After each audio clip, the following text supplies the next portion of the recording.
Hi, my name is Sharon Meyer and I work as the clinical nutritionist at the Institute for Health and Healing in San Francisco. Today we're going to talk about brain food and mood food. The key principles of brain health are balancing sugar and insulin, reducing inflammation. We're going to look at food as pharmacology, which means phytochemicals and supplements.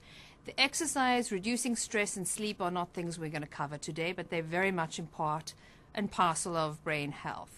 So we eat 25 tons of food in a lifetime. 8 tons is about the size of an elephant. So we get to eat 3 elephants of food in a lifetime, which is a lot of food. What we do know now that is food is information. And so what part of that elephant or quantities of those 3 elephants is talking to our genes? We want to make sure that the right information is what we get. So if we look at Americans eating 156 pounds of added sugar per year, or 31 5-pound bags for each of us, or even 50 teaspoons or half a pound a day, that's a lot of sugar. And what percentage of that in that elephant is going to be changing the information or being the bad information to our genes? We're looking at blood sugar and insulin control. This is really the cornerstone of our health. The more refined carbohydrates we eat or consume, those are carbohydrates without fiber, without nutrients, things like high sugar, high calorie, low fat foods, the more insulin is required. So those are the foods like white bread, rice, cake, cookies, soda, ice cream, all of those things. Over time, our bodies become very resistant to the insulin, and we need more to do the same job. And then the issue gets to be about what happens to our insulin production systems. They get to be completely out of control. And then we end up with some of the diseases that we know today. Things like heart disease, diabetes, cancer, inflammation, osteoporosis, arthritis, and many, many more. So it is the number one thing that we need to be controlling. Here's an interesting study. Brain insulin resistance contributes to cognitive decline in Alzheimer's disease. This was in Science Daily in March 23rd, 2012. And we're looking at insulin resistance for the brain. It's actually now being called diabetes type 3. So it really does affect the brain in many, many ways too. So when we look at blood sugar and insulin control, it affects depression, mood swings, fatigue. There's a correlation between those two. So inflammation in the brain starts off with blood sugar and insulin control. Body composition, and body composition is about being overweight and losing muscle. The types of fat we eat, and then inflammaging. And inflammaging may be a new word for you, but this is what we're looking at now. It's about inflammation as we age. And then, of course, poor diet. The first thing is, this sums it up quite nicely, actually. The new science behind America's deadliest diseases. And what do these diseases have in common? It's all about inflammation. So whether you have heart disease, diabetes, Alzheimer's, stroke, even some of the cancers, the underlying issue with this is inflammation. And the problem with this inflammation, it can also start with abdominal fat. How much fat tissue you have can also secrete these inflammatory markers. This is an interesting part where we actually look at a great slide that shows inflammation across the board. Cancer, cardiovascular disease, Alzheimer's, diabetes, arthritis, neurological diseases. Now, the fat cell is an interesting one. So if we're having a problem with dealing with our blood sugar and insulin control, we know that insulin is one of those things where it actually promotes fat, because that's what it does with a lot of the glucose, is that now we have an increased amount of fat cells, and obesity is one of the biggest drivers of inflammation. Fat tissue produces and secretes over 100 different types of inflammatory messengers. So when we're talking about reducing body fat, there's a huge reason for this, because we want to reduce the amount of inflammation in our body, especially as we get a little older. And the way we want to do that is control that blood sugar and insulin, thereby maybe reducing some of that fat tissue. The brain is nearly 60% fat. Now, the fats and oils we put in our mouth shapes the brain's fatty architecture from childhood to old age. So when we're looking at those hydrogenated fats, it had a huge impact on how the brain functions. So those fries that you have or the margarines really, really are impactful, and not in a great way. We're going to be looking at the differences between omega-6s and omega-3s. This kind of thing happens in every cell membrane of the body. We have two sections or cascades of essential fatty acids. One is called omega-6 and one is called omega-3s. Omega-6s are pro-inflammation and omega-3s are anti-inflammation. You'll probably be very familiar with omega-3s because this is where we talk about the fish oils. If you start at the top of the essential fatty acid cascade of omega-3s, it starts off with flax oil, and then it has many conversions until it gets to EPA, DHA. This is where your fish oil slots in. And then from there, it makes one more conversion to anti-inflammation. And this is a pre-hormone. On the omega-6 side, we start off with corn and sunflower oils and all those things, and that converts all the way down till you get to arachidonic acid. Actually, this is pretty much where meats and dairy products come in.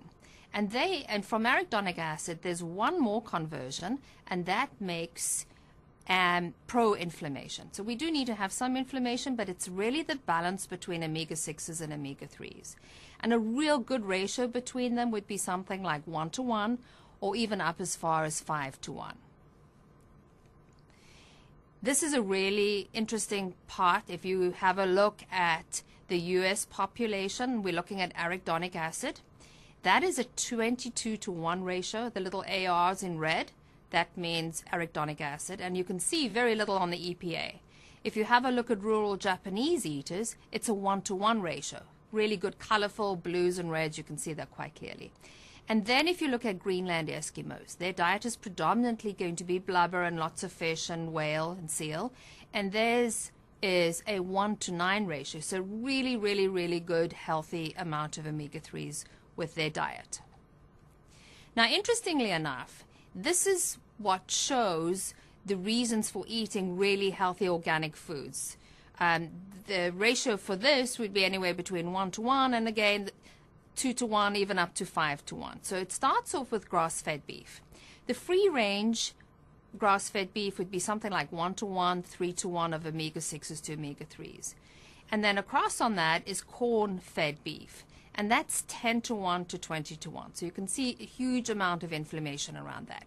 Eggs, high omega-3s or free range, it's 1.75 to 1, or the commercial eggs are 10:1.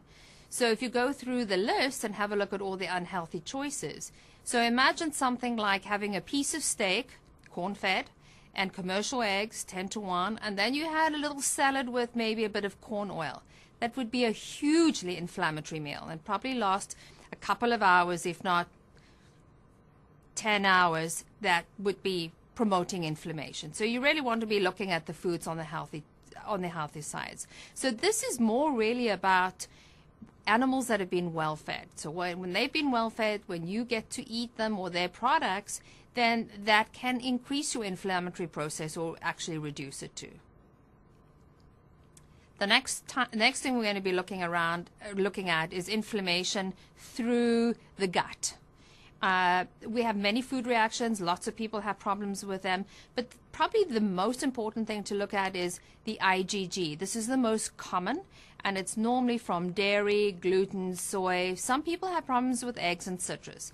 But they provoke 80% of the food sensitivities. And in my practice, I'll always be looking at something like elimination diets depending on what's going on for those people. Because that inflammation in the gut actually affects everything in the body.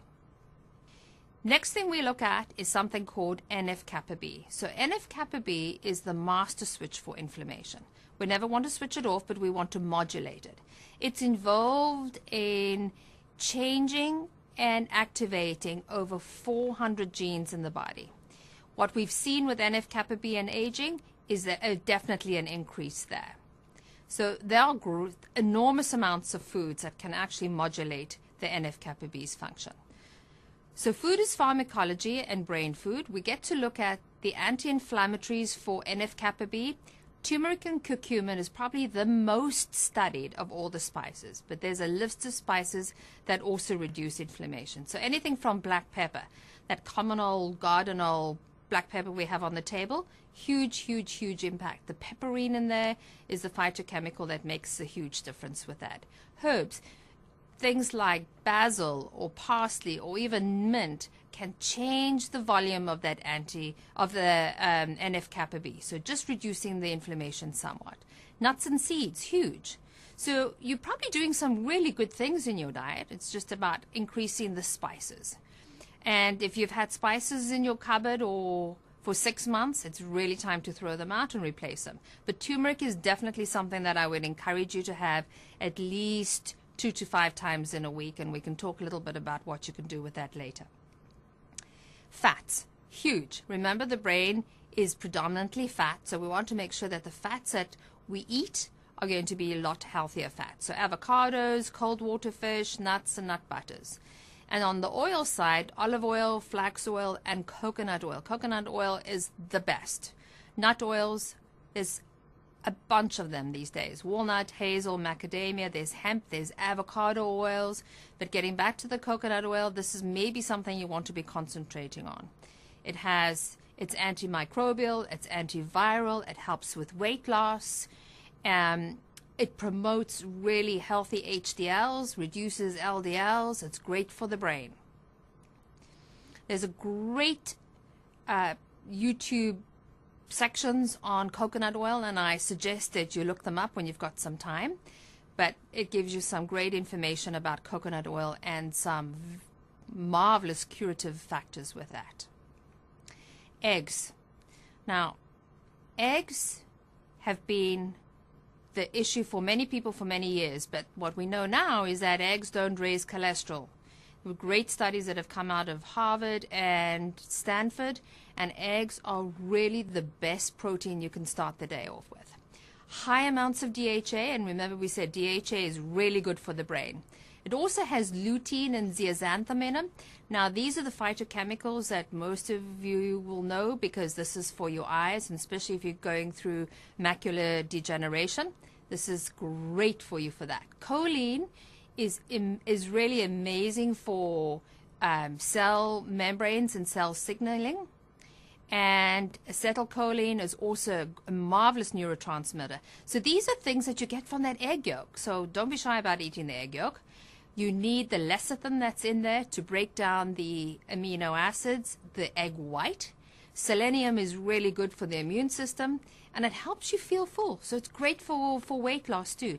I think starting the day off with 2 eggs is a great, great, great breakfast. Good for the brain, good for focus, and most times people feel fairly good after they've eaten those. Cholesterol, well, the brain needs this. The myelin sheath covers all the nerves. It's made from cholesterol. Cholesterol keeps the brain membrane stable. It's needed in every single cell of the body, and it's vital for all your steroid hormones. The issue around cholesterol is really about balance. We don't want too much and we don't want too low. Always, always, everything in the body is about the balance. The 3 main food groups are vegetables, vegetables, and vegetables. If anything, we are more deficient in vegetables than any other thing. The issue with vegetables and fruit, or the health promoting parts about reducing inflammation with vegetables and fruits, is that they have huge amounts of vitamins, minerals, fiber, but most importantly, they have something called phytochemicals. These are the things that give blueberries the blue color, raspberries, ellagic acid gives them that red color. When you start looking at the sulforanes, these are things in broccoli. They are huge in promoting health. If your vegetables and fruit are organic, you have higher levels of phytochemicals and, of course, lower levels of pesticide residues. What's really interesting with many studies, we've seen that a high intake of fruit and veggies equals lower levels of inflammatory markers like CRP, COX-2, TNFA, NF-kappa B, and interleukin-8.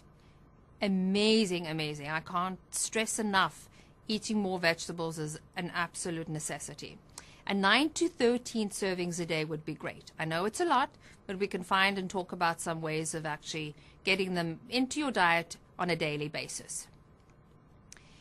So let's get to that whole thing around phytonutrients. Color is important, so you want to be thinking about the rainbow. Choose organic produce whenever you possibly can, and if it's too expensive, then have a look under the Environmental Working Group, EWG, and they will give you a list of the Daily Dozen and the Clean 15. And have at least one serving of cruciferous vegetables. And those are arugula and bok choy and all the broccolis. It's Brussels sprouts and cauliflower, cabbage, daikon, horseradish, kale, mustard greens, seeds, radishes, and the list is that. The reason that the cruciferous vegetables are so good is that they really help with detoxification. So they help to clear the stuff out of the body, and they have many phytochemicals that support many other different systems in the body. The issue we have now is what we call a phytonutrient gap, where we fall short on these different nutrients. So, for example, 69% fall short in the green veggies, 78% fall short in the red, 80% of the population fall short in white, and 88% fall short in purple and blue, 79% fall short in the yellow and orange. So on average, 8 out of 10 Americans have a phytonutrient gap. This is the reason why we're saying more veggies, more fruits. The top brain foods are eggs, blue and black berries, fish, coconut oil. Yeah, that coconut oil is important. Healthy fats, coffee. Coffee is being given some really good recognition these days. It's the chlorogenic acid in it, which is the phytochemical. And there's been some wonderful studies around that and cognition and Alzheimer's. Green tea, of course, the ECG, which is the phytochemical in there, is phenomenal for reducing inflammation throughout the body. Flax seeds and pumpkin seeds. Pumpkin seeds have lots of magnesium. We're very deficient in those. And then, of course, avocados have phenomenal oils in them. We need them. Broccoli, again, as that cruciferous vegetable, has the sulforanes in them. And chocolate. Food of the gods and angels, and anything over 70% is really healthy for you. But make sure that you don't go below that, because the phytochemical in chocolate is very functional over 70%. Nuts and seeds, of course. Spinach is a really great brain food, and eggplant. And the reason eggplant is so good is because it has that purple color. The anthocyanin in that is one of the phytochemicals. The spices that are really good: black pepper, curry leaf, fennel seeds, marjoram, oregano, pomegranate, sage, saffron, star anise, and then turmeric. Turmeric should be on the top of that list because it is the most important spice you can use. And it's yummy. Put it in a little bit of olive oil or and a little bit of lemon juice as a salad dressing, or stir fry it with some vegetables. You'll love it. So what we know now is that the food we eat speaks to our genes. Food is information. So when we're eating healthier foods and foods that reduce inflammation, there's a good chance that we can see a reduction in the inflammation and even sometimes the pain in the bodies. In my experience working with many, many patients, when we just change a couple of things, remove the foods that cause the inflammation and actually add those that promote health, we get to see some great changes. The wonderful thing about this is that it's within your power to do. Some of the supplements that are great, of course, are always going to be omega-3s. And if you have issues with maybe forgetfulness or a little depression or some anxiety or not sleeping well, you want to really look at the supplement that has more, omega-3 supplement that has more DHA in it. Choline, this is very good for memory. It helps with being more alert, a little more focused and clear-headed. A B complex, because that helps with energy. CoQ10, of course, we need that for energy too. Glutamine is great for the brain, and then green tea. The ECGC and the theanine in green tea, again, these are the phytochemicals, are very, very important for the body. And I suggest you drink the tea rather than take it in a supplement.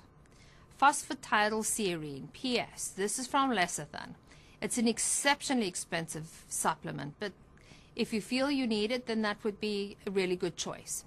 And of course, vitamin D3, depending on what your levels are. Around supplements, my suggestion is that you always speak to someone who knows a lot about supplements, because these things need to be tailored to your needs, your genes. Remember, our genes are our own. We don't share them with anyone else on this planet. So there's no one diet or supplement plan that fits all. It has to be customized to you. So we're going to be doing a little smoothie a little later, and we can talk about what goes in that then.